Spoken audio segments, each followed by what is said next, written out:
sir. Given that the fact that the steady state is achieved within the 2 days with the insulin degludec and a flat profile with lipoplastic variability. So, sir, what do you think, sir, what would be the implications of its use for the hyperglycemia health? Pardon? I didn't get the question. Sir, that's why I was reading it. So, given that the fact that the steady state is achieved within the 2 days with insulin degludec and a flat profile with lipoplastic variability, so what could be the implication of the use of insulin degludec in the hyperglycemia health? Definitely, it has got a very good role.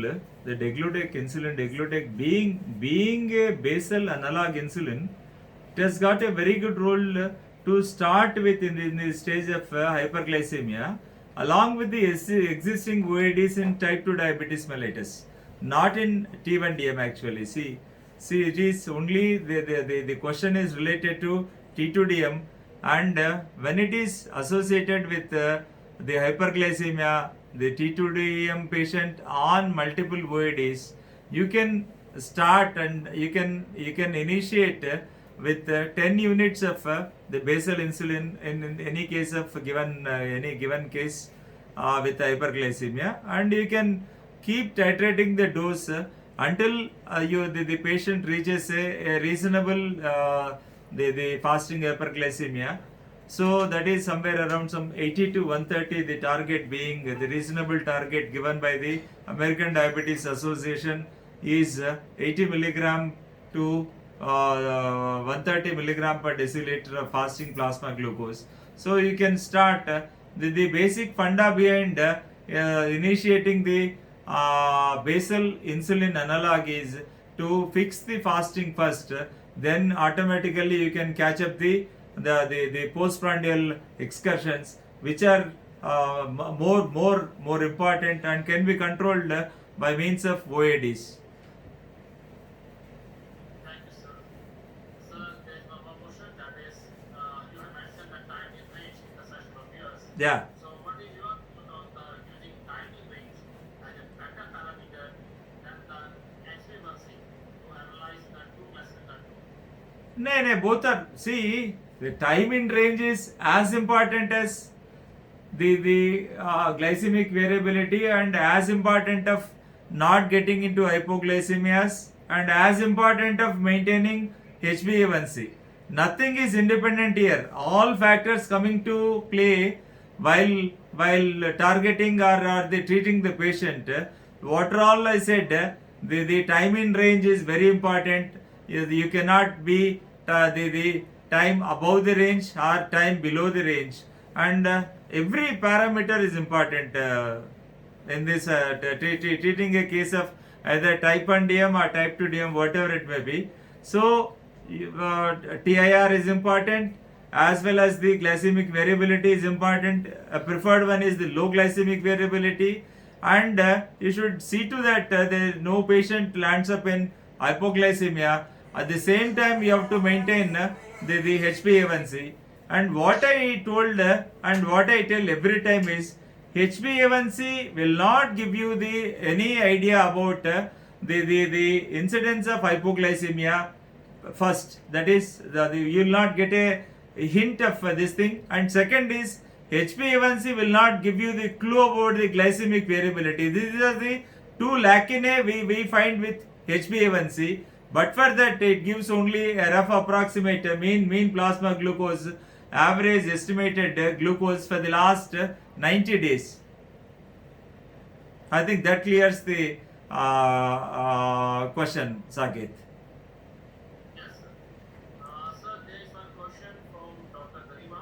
Yeah. Workout of 45 minutes. may Pardon? enter the fast- Workout of 45 minutes may enter the fasting blood sugar to what level? I didn't get the question, Saket. You have to be little bit. It's a question from Dr. Garima. I understand. Sir, I did to sir, just share with you directly that question. Sir, there are many questions are there that I'm sharing on your screen. Yeah, you share it on my screen. That's better, Yes.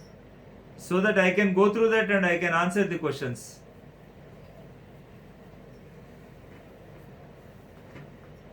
మన దాంట్లో Yes, sir. Chat box ఉంటుంది. చూడు questions కదా.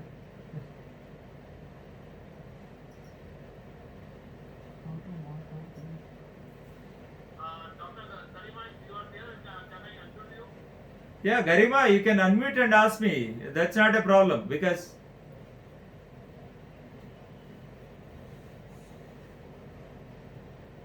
Dr. Karima, I request you please unmute yourself. Dr. Garima, you can unmute yourself and you can ask the question, please. Because I'm not able to see the question. How to? Can you hear me? Yeah, I can hear you, Garima. How are you? Can Yes, ma. fine. In many patients, it is difficult to wake them up at the night hours to measure the nocturnal blood glucose levels because they are not able to sleep again. They have difficulty. They are already on antidepressants or some other drugs. Uh huh. So how to measure? How to measure? How to measure the blood glucose level in elderly patients at the night hours? You don't need to measure unless the patient is getting into nocturnal hypoglycemias. Whether you want to rule out the Dance phenomena or the Somagi phenomena, you have to measure only 3 a.m. but blood sample, Garima. If you suspect a fasting hyperglycemia, ultimately either the Dance phenomena or the Somagi phenomena, you find a fasting hyperglycemia. You want to rule out either it is Dance or Somagi. You have to check the 3 a.m. sample. The only one sample that determines that discriminates and distinguishes these two entities, the Dance and the Somagi, is 3 a.m. sample is enough. And somebody has to do for that. Not an elderly patient, not an elderly patient who is on antidepressants or some the tranquilizers. They cannot do the blood tests. The SMBG is not possible. Some family members should help them doing a 3 a.m. sample actually. That gives you whether the patient is in hypoglycemia or in the normoglycemia. That's it. And I always advise every patient on insulin or the sulfonylureas to take a late night snack at 10 o'clock. So some fruit with 1 cup of milk at bedtime, that's going to prevent most of the times the nocturnal hypoglycemias, Dr. Garima. Yes, sir. So the other question is like the labs in India, they start at 8 o'clock. Yeah. So they go for a workout in the morning hours at 6 o'clock or 7 Yeah. From there, and then from there they go to the lab to get the fasting. Yeah, fasting done. So sir, the fasting levels are all how much do they get altered? See, that's a wonderful practical question. So, as the time passes from morning 6 o'clock to 8 o'clock, at least you can expect 10 to 30% of reductions in the fasting plasma glucose, and there is every possibility that if the patient is going to a lab which opens after 8 o'clock or 9 o'clock, he is liable to get into hypoglycemia, and this is being considered by WHO, and this is being considered by this or RSSDI also in Indian context, and even the International Diabetes Federation and the latest the American Diabetes Association also, what it said is, so if the fasting sample is taken at a much delayed period, that is 7 a.m. or 8 a.m. or 9 a.m., every chance of the patient getting into hypoglycemia that increases. So you better avoid the fasting samples in that particular scenario where the patient is liable to get into hypoglycemias. So as per the recommendations, you can happily go for a postprandial glucose, and that is the reason why even the international authorities have advocated the non-fasting lipid profile. So in our clinic we are doing only the non-fasting lipid profiles where the patients come from a distance of more than 100 to 200 kilometers to my clinic. So we don't advise them to come in fasting. We do the non-fasting lipid profile and we do the 2-hour post-glucose sample. That's it. So what you said is absolutely right. We should inculcate in our, at least in our clinics. In my clinic, the sharp 5:45 the lab opens and the technician and the receptionist will be ready for the patient to welcome. That's a wonderful question, Garima. Thank you so much for posing a very valid question. And in other patients also, like if they have a prominent history, Yeah, prominent history of hypoglycemia. prominent history of diabetes, Uh-huh. and in these patients, if we think that if we think that we should get the fasting and the PPG done, so the patients whosoever phlebotomist who comes, Yeah. they advise the patient that only fasting will be enough, so you don't know to need to go for the PPBS. So See. the technician himself for advices and the patient goes according to the technician. They don't go according to us. Yeah, naturally. These are all the practical problems. Now we can substitute this fasting post breakfast with the pre lunch or the post lunch. That is better, I think, because even some labs they close early, so you cannot advise pre dinner and post dinner, and they don't listen to us. Actually, they listen to the and most of the lab technicians, and most of the times what happens is they just give the second sample at 90 minutes after the breakfast. It is 1.5 hours. Never ever it is mentioned in the Indian guidelines or the international guidelines. Never ever mentioned. But so far far as my experience goes, Garima. So most of the times, 90% of the times, the doctors and the laboratories they take a sample at 1.5 hours. It doesn't carry any sense or meaning. These are all the practical difficulties and barriers what we are facing, and I think in the time to come, I think we can cross all these hurdles, I think. Thank you, sir. Thanks, Dr. Kavita, for asking such a nice question. And one more question is there, sir, which is also common among more two speakers, more two delegates. The question is, sir, what is your opinion on the quality of life in patients or near basal insulin analogs which have a minimal risk of hypoglycemia? Oh, the question itself has got answer, Saket. Actually, that's a self-explanatory question, a wonderful question, which implies the answer also. The quality of life is very much improved by a long-acting basal insulin like Degludec, because there is no risk of hypoglycemia. Whenever there is no risk of hypoglycemia, the quality of life is all the time it is increased. So it is much more desirable, and you can initiate your treatment, insulin treatment, with insulin Degludec. That is, you can start with the minimal dose of you don't go by units and all. As far as basal insulin analog Degludec is concerned, you start with 10 units of Degludec along with the existing OADs, but don't take out all the OADs and put the patient on mere basal insulin, which will not carry the sense at all. So along with the existing OADs, start the 10 units of the basal insulin at 10 p.m. Preferably, and you have a snack, and you can just go to bed, so that the quality of life automatically improves, and you can titrate the dose accordingly based on your fasting plasma glucose. You can titrate either once in 3 days or once in a week by escalating 2 to 4 units again and again until the patient's fasting plasma glucose reaches the gold standard at the level of 80 milligrams per deciliter to 130 milligrams of deciliter. That is what I mean to say is 80 milligrams of fasting plasma glucose for intensive control, and in the elderly patients and those who are prone to hypoglycemia, you just the other comorbidities like the chronic liver disease or the chronic the kidney disease, renal failure or the heart failure, and you try to see to that the patient is maintained at a fasting plasma of 130 milligram per deciliter. Thank you, sir. And we start this next question of our session. First of all, with the IP hypertension management is very has its status. patients who are coming from exercise, then we diverted towards the hypoglycemia issues.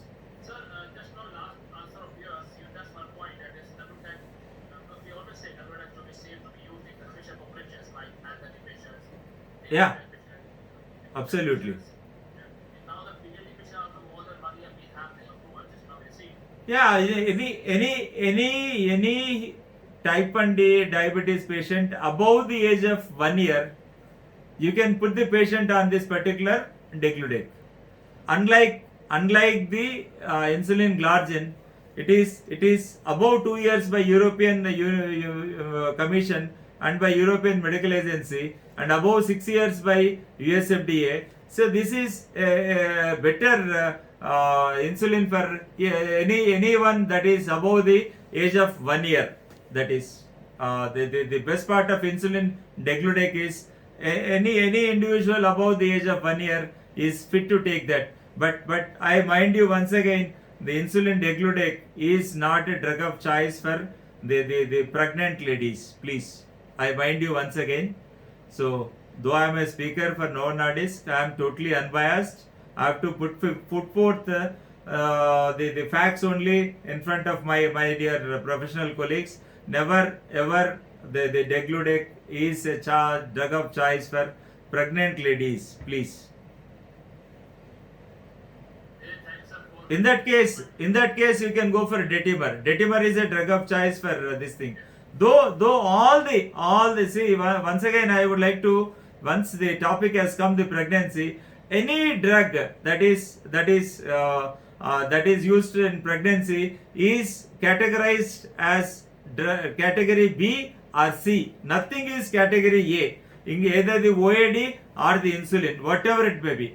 Even the aspart, even the Lispro, except the glulysin, you can take up any this thing, either the aspart or the Lispro are the drugs of choice in pregnancy as far as the rapid acting insulins are concerned. And as far as these things are concerned, the basal insulins, either you can go for, though the insulin glargine is also category C and degludec is also category C. Detimer is category C. You can use them with safety. The insulin Detimer and glargine can be used as the basal insulin analogs. And the best part of is the human insulins are much accepted when compared to this. The insulatard is the one that is much preferred in the cases of pregnancy actually. Most of the times the practitioners they put the patient on biphasic premixed insulin, that is human mixtard. Okay, that also comes under this particular category B. So you can use it, but the safer ones are the aspart, and is the safest one. Insulin aspart and insulin Lispro have got validated data literature. thank you sir. That's what we used to say that we have insulin for each and every Yeah, no, see, I always say in my speaker programs, see, Novo Nordisk is one company that caters to all the needs of the Indian population or the world. Either the rich patient or the poor patient, affluent and whatever it may be. So you have a drug for everyone.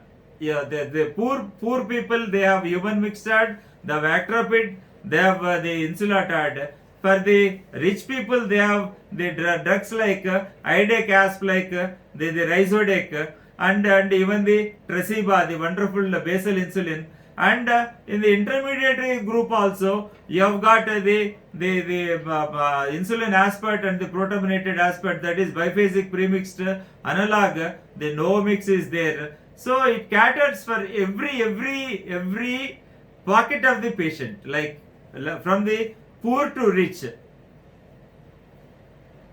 sir. And as you just said regarding the pocket of the patient, so I'm just asking one question, and also in that question only. Yeah. I believe Galvanic offers additional benefit to the patient of yours by offering lower hypoglycemia, flexibility, and lower monitoring cost. Absolutely, yes. I totally agree with you, Saket. totally agree with you. As far as insulin degludec is concerned, it has got a very negligible hypoglycemias. That too, especially the nocturnal hypoglycemias are very negligible with insulin degludec. It's almost a peakless insulin. Earlier, the days we used to say glargine is a peakless insulin. Now, when this particular the degludec has come, I can never say that glargine is a peakless insulin. It has got its own peakings. And to tell you very honestly, glargine is not a true 24-hour acting insulin like degludec, because we did it long ago, like three decades ago, while doing our specialty and the subspecialties. The insulin clamp studies in our laboratories, we have proved that the insulin glargine works only for a period of 16 to 18 hours or max by max 20 hours in a patient of type 1 DM where there is no pancreatic beta cell reserve at all. So, and in type 2 DM, maybe with some existing pancreatic beta cell reserve, it works for 22 to 24 hours. So, it all depends on the pancreatic beta cell reserve. So, a drug should not be like totally dependent on the pancreatic beta cell reserve, because like degludec, whether it is type 1 or whether it is type 2, it exactly offers a peakless control over 24 hours, whereas the degludec, the glargine, unlike has got a different profiles, the pharmacodynamics and the pharmacokinetics in type 1 DM patients and type 2 DM patients. Thank you, sir. And with this question, now we are going to end of the first hour session, and we always say at the end, one we work together always. Yeah. See, that is the take home message is, when we work together, ultimate winner is the patient. We all should strive for the best of the patients. We should deliver the best to the patient. Let it be type 1 diabetes, or let it be type 2 diabetes, let it be the GDM, the pre-GDM or the GDM, or the other specific types which are mentioned, the monogenic, that is the MODY 1 to MODY 10, whatever it may be, the neonatal genital, the congenital diabetes, or the neonatal diabetes, or the diabetes caused by cystic fibrosis, or caused by the amyloidosis, or the secondary forms like caused by the acute pancreatitis or the chronic pancreatitis, maybe calculous pancreatitis, non-calculous pancreatitis, maybe the tumors of the pancreatitis, the benign tumors or the malignant tumors, whatever it may be. We should look forward for delivering a wonderful treatment for everyone, and all the time the counseling is customized and individualized in diabetes, and it is not a generalized the counseling, and even the treatment also is customized. It is never generalized. You can never make a generalized statement for diabetes, because each patient has got a different profile, different genomics, and different phenotypes of diabetes are there. So you have to tackle the patient so intelligently, so that the patient is always in the TIR. The patient, the take home message is, they always maintain A1C of around or less than 7%, with low glycemic variability, with very low risk of hypoglycemia. And this is my the take home message to all my doctors. Thank you, sir. Yeah. So there is one question and Yeah, please, no problem. No, it continues, Saket. Probably you are hosting it for the first time, but we are used to this. Continues, they keep in coming, the questions. So the question is, because you've seen so many patients and many patients are on the limits and many patients you are keeping on the basin. So how do you, sir, define which patient you are going to keep, especially for the insulin delivery among all the patients? Pardon, how to? So how to differentiate the patient, especially of this patient I will keep especially for insulin delivery? Acha. So, okay, yeah, good. That's a good question. See, the pulse of the patient is going to tell us. It depends on the economical status of that particular patient.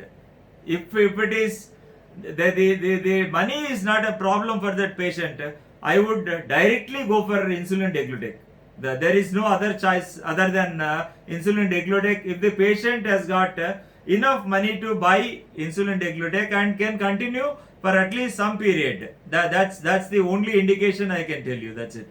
In type 2 diabetes, that too along with the OADs, the first choice whenever you think of initiation of insulin, that is they say, I always tell in my programs, early initiation and timely initiation of insulin is as good as anything. See, if you use insulin in the late phases where the patient has landed up in the secondary OAD failure, there is no use of giving insulin at all, because that's not going to benefit and that's not going to fetch the patient in any way, neither getting the blood sugars to the normalcy or nor the preventing the long-term complications. So what I mean to convey is the timely initiation at this you should start insulin at the time of need, at the time of this particular need of hour actually, and you have to select the right insulin also. The patient's economical condition determines what type of insulin we need to go for. So either the human insulin or the analog insulin. If the money is not a problem, obviously my choice would be to start a basal insulin. Whenever you think of the initiating insulin, we start with the basal insulin inevitably, and then either we can go for the basal plus. If not, you can go for, if the patient is totally uncontrolled or some situations demand like the DKA wherein you have to stop all the drugs and only put the patient on regular insulin, and the compelling indications for the insulin, like when the patient is hospitalized for acute condition, like okay, but the current scenario you can say COVID-19 or any infections, diabetic foot infections, whatever it may be, prior to surgery, during surgery and post-operatively. So these are all the conditions wherein the situation demands the stopping of all the OADs, and only the option will be insulin, insulin, insulin. That's it. Thank you, sir, for such an elaborate answers of all the queries.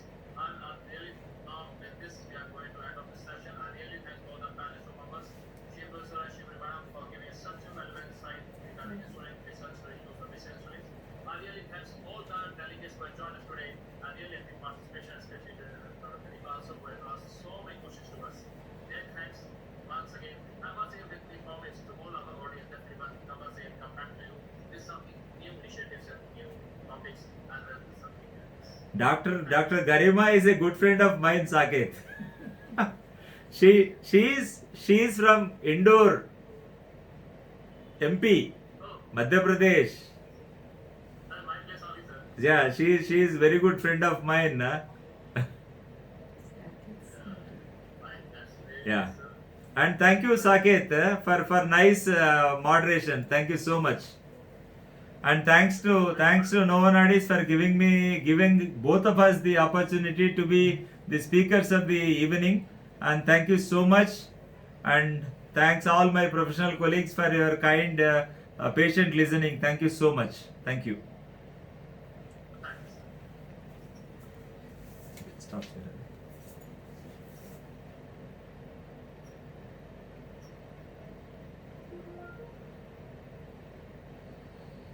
అది ఆపేసినామా? అది ఆపాలి, అది ఆపకపోతే